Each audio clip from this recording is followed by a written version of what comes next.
नमस्कार, आप देख रहे हैं न्यूज रूम लाइव और मैं हूं आपके साथ विभा उपाध्याय। बुलेटिन की शुरुआत इस वक्त बड़ी खबर के साथ और खबर बांका से है, जहां पर सोलर प्लांट मैनेजर का अपहरण कर लिया गया है। बताया जा रहा है कि काम करने के बाद सोलर प्लांट मैनेजर 6 सहकर्मियों के साथ घर वापस लौट रहा था, जिस दौरान पहले से घात लगाए अपराधियों ने हमला किया, मारपीट की जाती है और हथियार के बल पर अपहरण किया जाता है। सोलर प्लांट के मैनेजर का अपहरण किया गया है। बांका स्थित अपने आवास के लिए निकले थे और इसी बीच इन अपराधियों ने घटना को अंजाम दिया, मारपीट की गई। प्लांट मैनेजर ने इसका विरोध किया तो अपराधियों ने हथियार के बल पर अपहरण को अंजाम दिया है। स्थानीय पुलिस अब इस पूरे मामले की जांच में जरूर जुट गई है। संदिग्ध लोगों से पूछताछ की जा रही है। प्लांट मैनेजर का हालांकि अब तक कोई पता नहीं चल पाया है। घटना के पीछे आपसी विवाद को वजह लोग मान रहे हैं और तमाम बिंदुओं पर पुलिस की तरफ से इस वक्त तहकीकात होती हुई। तो प्लांट मैनेजर अरूप मन्ना, जो नाम इनका सामने आ रहा है, इनका अपहरण हथियारबंद अपराधियों ने किया है और इस अपहरण के पीछे वजह आपसी विवाद बताई जा रही है।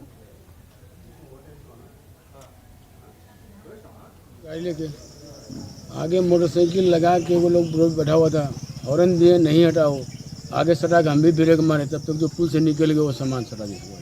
हथियार के साथ था? हाँ, हथियार के पास था। फिर क्या किया? फिर मतलब उतार के साहब को लेकर मोटरसाइकिल भेज दिया और कुछ पैदल नहीं डरते हुए भागा दौड़ते हुए। तो नाइट शिफ्ट के सुपरवाइजर धीरज कुमार जी थे, उन्होंने हमें 9:40 पर कॉल किए कि देखिए ऐसा ऐसा घटना हो गया है और गाड़ी वाड़ी भी फोड़ दिए हैं और सर को अगवा करके लेके चले गए हैं। तो जो लोग उस दौरान मौजूद थे, उन लोगों का कहना था कि अपराधी पहले से यहां पर घात लगाकर बैठे हुए थे। विरोध करने के बाद इस घटना को अंजाम दिया गया, अपहरण किया गया। हालांकि अब तक कोई जानकारी नहीं मिल पाई है। संवाददाता नागेंद्र हमारे साथ इस वक्त फोन लाइन पर बांका से जुड़ गए हैं। नागेंद्र, क्या वजह इस घटना के पीछे और अपराधियों की गिरफ्तारी के लिए किस तरह की कोशिश? देखिए विवाह, जैसे 9:08 9:30 बजे के आसपास जब एक घटना हुई है तो उसके बाद से पुलिस को जानकारी मिलते ही पुलिस एक्टिव हो गई है और पूरी रात से लेकर अब तक छापेमारी का दौर जारी है, लेकिन अब तक किसी की गिरफ्तारी नहीं हो सकी है। हालांकि पुलिस तक के आधार पर कुछ लोगों को अपनी हिरासत में लेकर पूछताछ कर रही है। जहां तक घटना की बात है तो बताया जा रहा है कि सोलर प्लांट में पिछले कुछ वर्षों से जो छोटे छोटे ठेके होते हैं उसको लेकर कुछ स्थानीय लोग अपना वर्चस्व कायम करना चाहते हैं, जिसको लेकर वहां पर कई बार अपराध की घटना को अंजाम दिया जा चुका है। कई बार सोलर प्लेट की चोरी हो चुकी है। 1-2 साल पहले वहां पर गोली और बम भी चले थे। ऐसे में अंदाजा लगाया जा रहा है कि वहां पर एक कोई ठेका था जो कि 9 से 10 लाख रुपए का था, वो बाहर की एक कंपनी को दी गई थी और जो स्थानीय लोग थे, जो ठेकेदार प्रवृत्ति को होते हैं, वो अपना दबदबा कायम करने के लिए प्रबंधन पे अपना जोर आजमाइश अपना रहे थे। लेकिन ये सेंट्रलाइज ठेका जो था वो बाहर की कंपनी के द्वारा दूसरे जगह के ठेकेदार को दे दिया गया था। ऐसे में शक जताया जा रहा है कि जो स्थानीय जो ठेकेदार, जो अपराधी किस्म के लोग हैं, उन्हीं के द्वारा अपहरण किया गया है। चलिए, बहुत बहुत शुक्रिया नागेंद्र इस तमाम जानकारी के लिए आपका। भागलपुर के बिहपुर में कोसी नदी पर बन रहा पुल, जो उम्मीदों का पुल था, अब उस उम्मीद पर कहीं ना कहीं चोट पहुंची है। जी हां, उसका एक पाया 1400 टन वजनी ये पाया अचानक से बह जाता है और देखिए आपके सामने ये तस्वीर एक्सक्लूसिव। नदी के बीच धारा में पुल का एक पाया बह गया। 1400 टन वजनी ये पाया बताया जा रहा है। 7 मार्च को पुल का निर्माण कार्य शुरू हुआ था और साल 2024 में इसे जाकर पूरा होना था। लोग इसके पूरे होने का इंतजार कर रहे थे, लेकिन इस बीच एक पाया अब इस वक्त बह चुका है। अब सवाल ये भी कि क्या 1400 टन वजनी ये पाया नदी के बहाव को झेल नहीं पाया, तो पुल की गुणवत्ता पर भी सवाल अब उठने लगे हैं।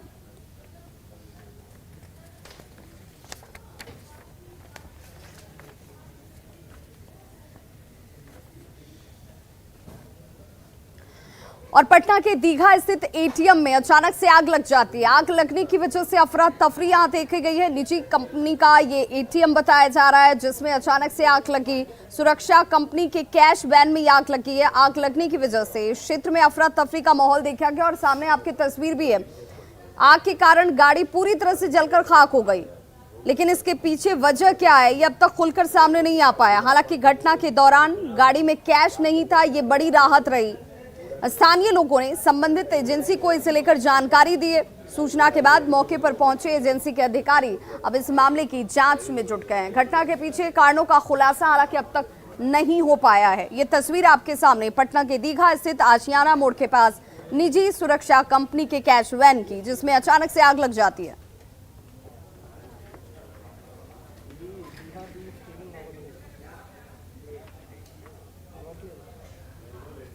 और इस वक्त बड़ी खबर आ रही है, दिल्ली में महत्वपूर्ण बैठक इस वक्त रक्षा मंत्री राजनाथ सिंह की अगुवाई में होती हुई तीनों सेनाओं के प्रमुखों के साथ, अध्यक्षों के साथ इस वक्त ये बैठक की जा रही है। और सीधे तौर पर दोपहर 2 बजे संयुक्त प्रेस वार्ता भी की जाएगी। जानकारी दी जाएगी कि इस बैठक में क्या चर्चा किया गया। अग्निपथ योजना को लेकर कुछ ऐलान संभव माने जा रहे हैं। इस बैठक पर सबकी निगाहें हैं। तीनों सेना अध्यक्षों के साथ इस वक्त राजनाथ सिंह बैठक करते हुए दोपहर 2 बजे का वक्त है, जब इस बैठक को लेकर संयुक्त प्रेस वार्ता भी की जाएगी। जानकारी दी जाएगी कि क्या कुछ इस बैठक में निर्णय लिया गया। अग्निपथ योजना पर ऐलान संभव माना जा रहा है कि बहुत सारी संभावनाएं हैं कि इस बैठक में निर्णय लिया जाएगा, जिसे लेकर कहीं ना कहीं अभ्यर्थियों के मन में शंका या संदेह है, उसको दूर करने की हर संभव कोशिश सरकार की तरफ से होती हुई भी नजर आएगी। 2 बजे तक का इंतजार हालांकि उसके लिए करना होगा। इस वक्त ये महत्वपूर्ण बैठक चल रही है रक्षा मंत्री राजनाथ सिंह की अध्यक्षता में।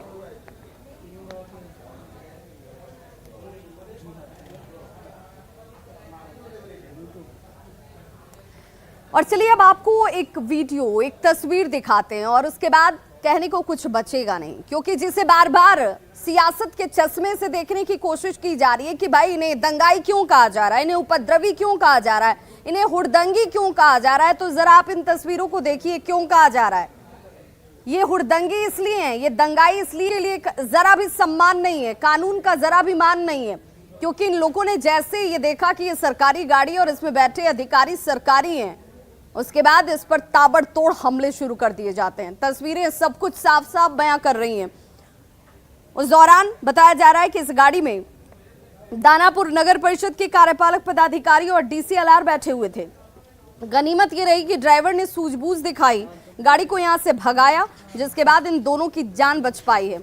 और खुद डीसीएलआर का ये कहना है कि जो हालात थे वो बेहद विस्फोटक थे और सब कुछ जो किया जा रहा था वो कहीं से भी छात्र करते हुए नजर नहीं आ रहे थे, क्योंकि जो इनका व्यवहार था, जो आचरण था और जिस तरीके से ये लोग हाथों में रॉड लेकर घूम रहे थे, पेट्रोल लेकर घूम रहे थे, ये जाहिर करता है कि सब कुछ साजिशन और सुनियोजित तरीके से अंजाम दिया गया।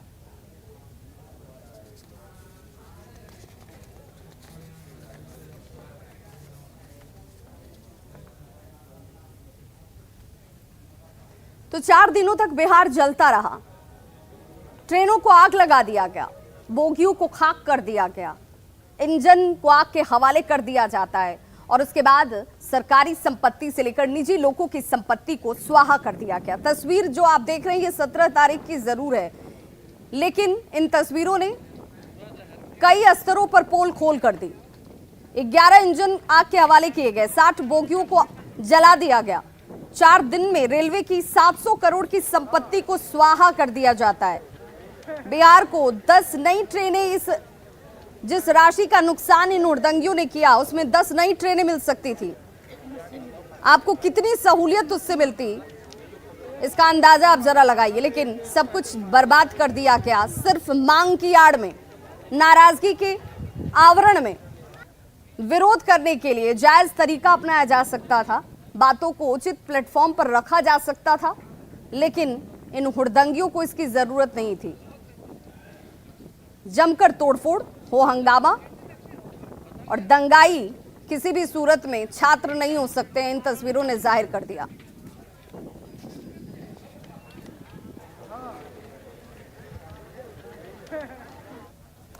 तो बिहार में जिस तरीके से हो हंगामा, आगजनी, तोड़फोड़ की गई, उस बीच अब सुरक्षा इंतजाम आपको सड़क पर भी और स्टेशन पर भी नजर आएंगे। डाक बंगला चौराहा, जिसे कि हृदय स्थली कहा जाता है, उस डाक बंगला चौराहे पर अब पुलिस वालों की मौजूदगी है। लोगों को निश्चिंतता दी जाने चाहिए ये कहते हुए यहाँ पर पुलिस वाले मुस्तैद आपको नजर आएंगे, लेकिन जिस वक्त पटना जल रही थी, बिहार जल रहा था, उस वक्त देखने वाला कोई नहीं था और इसीलिए बार बार पुलिस की कार्यशैली भी सवालों के घेरे में है। आज यहाँ डाक बंगला चौराहे पर पुलिस वाले मौजूद हैं, डीएम और एसपी खुद यहाँ पर आसपास के इलाकों पर नजर रख रहे हैं। डाक बंगला चौराहे से ज्यादा जानकारी दे रहे हैं हमारे सहयोगी अमित कुमार। पटना का हृदय असली डाक बंगला चौराहा जहाँ पे मैं मौजूद हूँ, यहाँ पे अभी देख सकते हैं कि यातायात सामान्य है। हालांकि पिछले 4 दिनों के दौरान जो है उपद्रवियों के द्वारा पटना के कई हिस्सों में उपद्रव मचाए गए। कल बिहार बंद के दौरान तमाम राजनीतिक दल, जो विपक्षी राजनीतिक दल बंद में शामिल थे, जिनका समर्थन इस बंद को था, वो यहाँ पर आकर के घंटों जो है यातायात बाधित रखे। पूरे तौर पे डाक बंगला चौराहे को कह सकते हैं कि जाम कर रखा था। और आज हालांकि ऐसी तस्वीर अभी नहीं नज़र आ रही है, लेकिन चूँकि ये इस बात की आशंका, इस बात की जो इनपुट्स हैं वो पटना पुलिस को मिली है, पटना जिला प्रशासन को मिली है कि उपद्रवी हो सके तो एक बार फिर यहाँ पे पटना के विभिन्न इलाकों में उपद्रव कर सकते हैं। तो इसी को देखते हुए देख सकते हैं ये डाक बंगला चौराहा, चूँकि यहाँ पे काफ़ी बड़ी संख्या में मॉल्स हैं, उसके अलावा मार्केट्स कॉम्प्लेक्स हैं, दुकानें हैं, शोरूम्स हैं, तो इसमें किसी तरह का नुकसान ना पहुँचा पाएँ। चूँकि शुक्रवार को पटना सगुना मोड़ से लेकर के दानापुर जंक्शन जाने के दौरान उपद्रवियों ने कई शोरूम को अपना निशाना बनाया था और वो तस्वीर एक बार फिर से वो ना दोहरा पाएँ, इसलिए यहाँ पे सुरक्षा बलों को तैनात किया गया है। देख सकते हैं यहाँ पे बीएसएफ के जो जवान हैं उनको लगाया गया है। उसके अलावा पटना पुलिस की जो महिला टुकड़ियाँ हैं उसे भी यहाँ पे तैनात की गई है। तो फिलहाल कह सकते हैं कि पटना की जो वस्तुस्थिति है वो थोड़ी समान नज़र आ रही है, लेकिन आशंका इस बात की अभी भी बनी हुई है कि उपद्रवी जो है वो कानून व्यवस्था को एक बार फिर से अपने हाथों में ले सकते हैं, उपद्रव फैला सकते हैं, जिनसे निपटने के लिए ये तैयारी जो है वो पटना जिला प्रशासन की तरफ से की गई है। कैमरा पर्सन मनीष जुनेजा के साथ अमित कुमार, न्यूज़ 18 पटना। तो देखिए, अग्निपथ के विरोध की आड़ में सबसे ज्यादा अगर किसी चीज को नुकसान पहुंचाया गया तो वो थी हमारी भारतीय रेल। सबसे ज्यादा नुकसान भारतीय रेल को उठाना पड़ा है और इसी के मद्देनजर पूर्व मध्य रेलवे की तरफ से सुबह 4 बजे से लेकर के रात के 8 बजे तक आज ट्रेनों के तमाम परिचालन को रद्द कर दिया गया है। और ज्यादा जानकारी के लिए हमारे न्यूज़ 18 संवाददाता ने पूर्व मध्य रेलवे के CPRO वीरेंद्र कुमार से खास बातचीत की। क्या कुछ उन्होंने कहा, जरा आप भी सुनिए। आज सुबह में हम लोग 4 बजे से लेके और शाम के 8 बजे तक हम लोग गाड़ियाँ नहीं चला रहे हैं, सुरक्षा के मद्देनज़र रखते हुए, क्योंकि कल भी रात में घटना घटी है जब ट्रेनों में पथराव किया गया है और स्टेशन को जलाया गया है। और जैसे आप जानते हैं कि कल भी एक घटना घटी है जहाँ पे कि एक ट्रेन को जलाने की अखबारों के सूत्रों से जैसे पता चला है कि योजना थी, लेकिन वो ट्रेन चूँकि हम लोगों ने रद्द कर रखा था तो उन्होंने स्टेशन को जलाया। तो पटना में ट्रेनों के रद्द होने की वजह से यात्री जो हैं वो जहां तहां फंसे हुए और उन यात्रियों की परेशानी जरूर बढ़ गई है। ऐसे में पटना स्टेशन का जायजा लिया हमारे संवाददाता अमित कुमार ने। पिछले 4 दिनों के दौरान पटना सहित आसपास के जो जिले हैं वहां पे उपद्रवियों ने अग्निपथ के निर्णय के खिलाफ जम कर बवाल काटा। तारगना स्टेशन की बात करें तो पूरी तरह से तारगना स्टेशन पे आग के हवाले कर दिया और इसको देखते हुए देख सकते हैं पटना जंक्शन की तस्वीर मैं दिखा रहा हूं कि भारी संख्या में पुलिस बल की तैनाती की गई है। चप्पे चप्पे पे पुलिसकर्मियों को तैनात किया गया है। चाहे हम बिहार पुलिस की बात करें, रेल सुरक्षा बल की बात करें, तो दोनों ही बल जो है वो पूरे तौर पे मुस्तैद हैं यहाँ पे और किसी तरह की कोई घटना अब न हो इसको लेकर के ये व्यवस्था की गई है। तो यहाँ देखिए जो रेल यात्री हैं वो जानकारी लेने के लिए यहाँ पे जुटे हुए हैं कि ट्रेन का परिचालन जो है वो कब से शुरू होगा, कब से समाप्त होगा। इधर पूर्व मध्य रेलवे ने जो घटनाएं हुई हैं, जिस तरह से उपद्रवियों ने उपद्रव मचाया है पूरे तौर पे, उसको देखते हुए आज सुबह से लेकर के रात 8 बजे तक ट्रेनों का परिचालन पूरे तौर पे बंद रखा है। पूर्व मध्य रेलवे के होने कर जाने वाली एक भी ट्रेनें जो है उसका आवागमन नहीं होगा। यातायात ट्रेनों का पूरे तौर पे बाधित रहेगा और ये व्यवस्था जो है वो सिर्फ उपद्रव को देखते हुए, उपद्रव में जिस तरह से रेल को नुकसान हुआ है उसे देखते हुए लिया है। तो अभी यहाँ पे यात्री भी बैठे हैं, कुछ यात्रियों से बात भी करते हैं। भैया कहाँ जाना है, किस ट्रेन का इंतजार कर रहे हैं आप? भागलपुर जाना है। भागलपुर जाना है। कब से बैठे हैं आप यहाँ? सुबह 2 बजे से। 2 बजे रात से बैठे हैं यहाँ पे। क्या नाम हुआ? प्रमोद कुमार मेहता। तो देखिए यहाँ पे महिलाएं भी है। महिला कहाँ जाना है आपको? गुवाहाटी जाना है। गुवाहाटी जाना है। कब से आप यहाँ पे इंतजार कर रहे हैं? कल रात से। कल रात से। हाँ। बच्चे भी हैं आपके साथ? नहीं, मैं अकेले हूँ। अकेले हैं। हाँ। तो आप अब ट्रेन तो आज चलेगी नहीं, सूचना मिली आपको? नहीं, 12 बजे का है गाड़ी। एक गाड़ी पे बोल रहा है कि 12 बजे से है। चलिए इन्हें जैसा कि बताया गया, क्या नाम हुआ आपका? मेरा नाम विजय। विजय है। ये कह रही हैं कि कल रात से ये इंतजार कर रही हैं, कोई सुबह 2 बजे से इंतजार कर रहा है।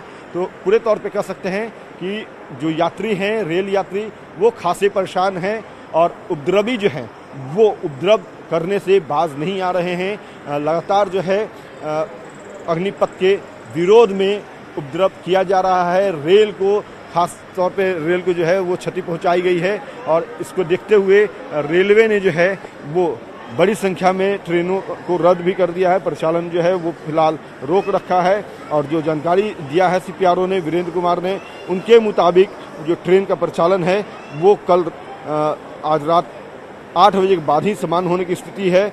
बताते चले कि 362 ट्रेन जो है वो रद्द की गई है। आंशिक समापन प्रारंभ की गई ट्रेन जो है वो मात्र 2 है। तो समझ सकते हैं कि जिस तरह से उपद्रवियों ने उपद्रव मचाया, रेल को भारी क्षति पहुंचाया, उसको देखते हुए रेलवे ने ये निर्णय लिया है और इसका खमियाजा जो है वो इन रेल यात्रियों को भुगतना पड़ रहा है। कैमरा पर्सन मनीष जुनेजा के साथ अमित कुमार, न्यूज़ 18 पटना। और देखिए, मसौढ़ी में हुए उपद्रव के मामले में अब पटना के 3 कोचिंग संस्थानों के ऊपर एफआईआर दर्ज की गई है। पूरे इस मामले को लेकर के न्यूज़ 18 संवाददाता से पटना डीएम ने जब बातचीत की तो उन्होंने सीधे तौर पर कहा कि जो भी उपद्रवी लोग हैं और इस तरह के तत्व हैं, इन सब के खिलाफ कड़ी से कड़ी कार्रवाई की जाएगी, किसी को बख्शा नहीं जाएगा। मौजूद हैं पटना के जिलाधिकारी डॉक्टर चंद्रशेखर सिंह, बात करते हैं इनसे।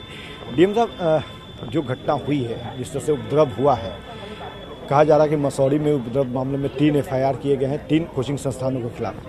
हाँ, 3 कोचिंग संस्थानों की भूमिका हम लोगों को वहाँ मिली है, जो कि कल के मसौढ़ी की घटना में लोग शामिल थे और बच्चों को सुबह बुलाया गया, उकसाया गया और उसके बाद फिर जल्दी छोड़ दिया गया कोचिंग से और वो लोग रेलवे स्टेशन पर एक साथ झुंड बना करके गए और जाकर के वहाँ तोड़ फोड़ हिंसक गतिविधि सब लोग किए हैं। तो इसको देखते हुए और जो बच्चे अरेस्ट हुए थे, लोग जो अरेस्ट हुए थे, उसमें उनके मोबाइल से और उनके व्हाट्सएप ग्रुप से जो हम लोगों ने सर्च किया है, उनसे जो पूछताछ हुई है, उसमें कोचिंग संस्थानों का नाम आया है, जिसके आधार पर प्राथमिकी दर्ज की गई है और बाकी भी उनकी जांच करके उनके विरुद्ध कड़ी कार्रवाई की जाएगी। किन धाराओं में एफआईआर दर्ज किया गया है? ये तो पुलिस बताएगी अपना, लेकिन हम लोग जो है एफआईआर दर्ज किए हैं और जांच भी कर रहे हैं और कड़ी कार्रवाई भी करेंगे। बाकी विरोध प्रदर्शन जो भी है वो शांतिपूर्ण ढंग से लोग करें और कर सकते हैं। हिंसा को भड़काना, तोड़फोड़ करना ये कहीं से भी उचित नहीं है और जो लोग इस प्रकार का प्रयास करेंगे प्रत्यक्ष या परोक्ष रूप से उनके विरुद्ध कड़ी कार्रवाई। सूचना तंत्र जो है पूरी तौर पे पटना जिला प्रशासन की फेल रही, ये आप मानते हैं? ऐसा नहीं है, ऐसा नहीं है। सूचना तंत्र जो सूचनाएं प्राप्त हुई हैं उसके आधार पर हम लोग, घटना के बाद सूचनाएं आई नहीं, घटना के पहले भी जो सूचनाएं थी उसके आधार पर हम लोगों ने डिप्लॉयमेंट सभी जगहों पर किया था और उसके बाद कहीं कुछ नहीं रहा, शांतिपूर्ण रहा, सिर्फ मसौढ़ी में एक जगह हुआ है, तो उसको हम लोग सूचना का फेल्योर नहीं मान रहे हैं। वो बाकी जगह की जो सूचना थी उसके आधार पर तैयारी करके हम लोगों ने कार्रवाई किया था। तो डीएम पटना है डॉक्टर चंद्रशेखर सीधे तौर पे बता रहे हैं कि जो घटना हुई है मसौढ़ी में और जो इनपुट्स आए हैं सामने, उसके आधार पर अब तक 3 कोचिंग संस्थानों के खिलाफ मुकदमा दर्ज कर लिया गया है। अनुसंधान की जा रही है, जो भी लोग शामिल हैं इस पूरे उपद्रव में उनको चिन्हित करके कानूनी जो कार्रवाई है वो की जाएगी, किसी को भी बख्शा नहीं जाएगा। कैमरा पर्सन मनीष जुनेजा के साथ अमित कुमार, न्यूज़ 18 पटना। तो केंद्र सरकार की अग्निपथ योजना को लेकर नेता प्रतिपक्ष तेजस्वी यादव ने केंद्र सरकार से 20 सवाल पूछे हैं। इन सवालों को पूछते हुए उन्होंने कहा कि क्या शिक्षित युवाओं के लिए ये मनरेगा जैसी योजना है या फिर आरएसएस का इसके पीछे कोई छिपा हुआ एजेंडा है। जब इतना आपका योजना इतना बेहतर है, सुंदर है और सबके हित में है, तो ये केवल सैनिकों के लिए क्यों, अधिकारियों के लिए भी कीजिए, जो अफसर हैं, बड़े अफसर। तीसरा, कि सरकार बताए कि ये योजना शिक्षित युवाओं के लिए तैयार की गई मनरेगा है अथवा संघ का कोई हिडन एजेंडा है। ये बहुत ही इम्पोर्टेंट है कि ये जो है, जो शिक्षित हैं, क्या उनके लिए मनरेगा के लिए मनरेगा जैसा रोजगार है क्या, या तो आरएसएस का कोई इसमें हिडन एजेंडा है। और देखिए, उपेंद्र कुशवाहा के बयान जैसे ही सामने आए उसके बाद बीजेपी ने उनके ऊपर पलटवार किया और बीजेपी ने पलटवार करते हुए कहा है कि उपेंद्र कुशवाहा इस वक्त मंथरा का रोल प्ले कर रहे हैं। जिनका जो चरित्र है उस चरित्र का पालन करेंगे ही। मंथरा अपना काम करते रहती है। मंथरा जहां जाएंगे मंथरा का चरित्र उजागर ही होगा। मैं पहले भी बोल चुका हूं, यह मंथरा आ गया है तो कहीं ना कहीं बनवास होना ही है। तो मंथराओं से बचने का काम है। जो व्यक्ति माननीय मुख्यमंत्री जी को मुख्यमंत्री बनने नहीं देना चाहता था, आज आकर के वो प्रवचन छांट रहे हैं। तो खबरों का सिलसिला लगातार जारी, आप देखते रहिए न्यूज़ 18 बिहार झारखंड। यहाँ खबरों का सिलसिला कभी नहीं थमता।